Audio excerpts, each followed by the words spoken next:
जय हिंद दोस्तों। Test classes में आप लोगों का बहुत बहुत स्वागत है। और आज आप टेस्ट क्लासेज में एक्सरसाइज 5.3 का क्वेश्चन नंबर 3 पढ़ने वाले हैं। बहुत ही बढ़िया, बहुत ही आसान तरीके से पढ़ेंगे, एकदम इजली, देखते देखते ही आ जाएगा। तो सीधे चलते हैं इस क्वेश्चन की तरफ। क्या कह रहा, निम्न प्रश्नों का dy/dx ज्ञात कीजिए। तो लिख लेते हैं, क्या क्वेश्चन हमने लिख लिया, ax plus by² equal to cos y, ये दिया हुआ है। हमें dy/dx ज्ञात करना है, तो दोनों पक्षों का x के सापेक्ष अवकलन कर लेते हैं। लिख देते हैं, x के सापेक्ष अवकलन करने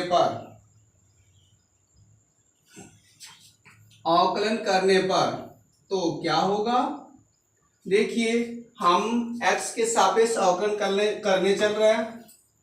जो अचर वैल्यू है इसे पहले लिख लेते हैं a, और dy/dx आप x लिख लिया, प्लस ये जो b दिया हुआ है b को पहले लिख लेते हैं और इसका अवकलन करा लेते हैं। dy/dx ऑफ y² बराबर, यहाँ पे क्या होगा, dy/dx ऑफ cos y, ये बन गया। यहाँ तक पहुंच गए हम। फिर क्या करने वाले हैं, देखिए x के सापेक्ष अवकलन कर रहे हैं, इसलिए x का मान जहां होगा वहां उसका मान 1 होगा।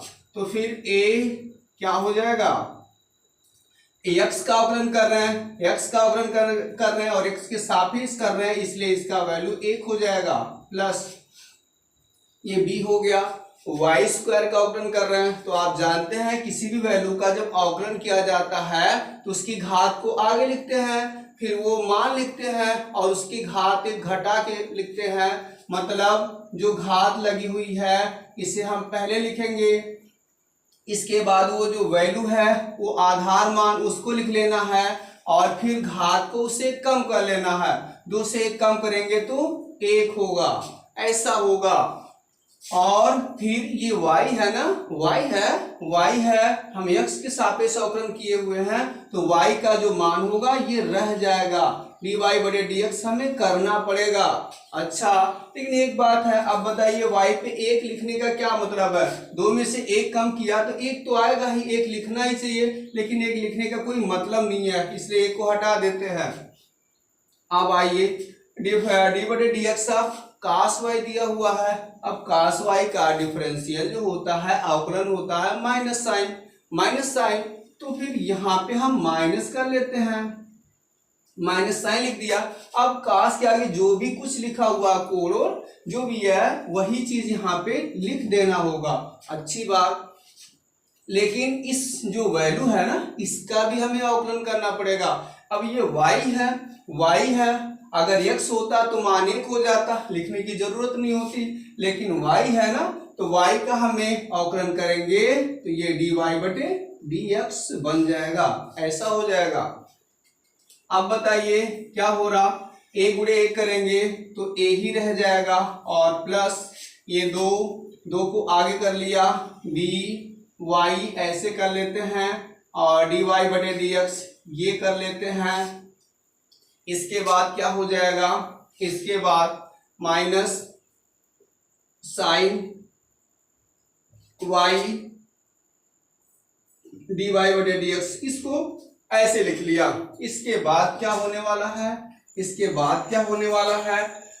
एक काम करते हैं कि dy/dx वाले वैल्यू को हमें dy/dx ज्ञात करना है, तो dy/dx वाले वैल्यू को एक तरफ कर लेते हैं, एक पास कर लेते हैं और इस a को उस तरफ कर लेते हैं। तो हम क्या करने वाले हैं, ये 2by और dy/dx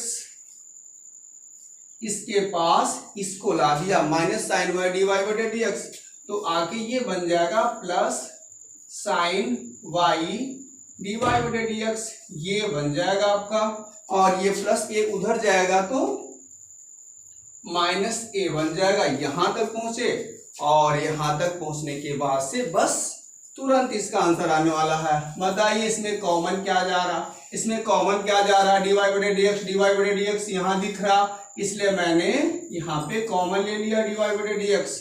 बचेगा क्या, बचेगा क्या, 2by बचेगा प्लस यहाँ से dy बटे dx कॉमन ले लिया तो क्या बचा, sin y बचा और बराबर माइनस a बच रहा, ये बचा।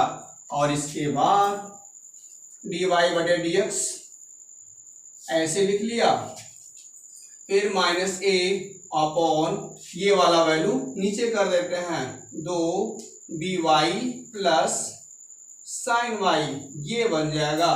और इस तरह से यहाँ पे हम पहुंच गए और यही हमारा आंसर हो जाता है, यही हमारा आंसर हो जाता है। तो इस तरह से देखिए बहुत आसानी से हम लोगों ने लगा दिया, बहुत आसानी से एकदम क्लियर समझ में आ गया होगा। तो उम्मीद करते हैं ये आपको समझ में आया है। चैनल को प्लीज सब्सक्राइब करें, वीडियो को लाइक भी करें जिससे आप तक आने वाला हर वीडियो पहुंचे। आज के लिए बस इतना, टेक केयर, बाय बाय।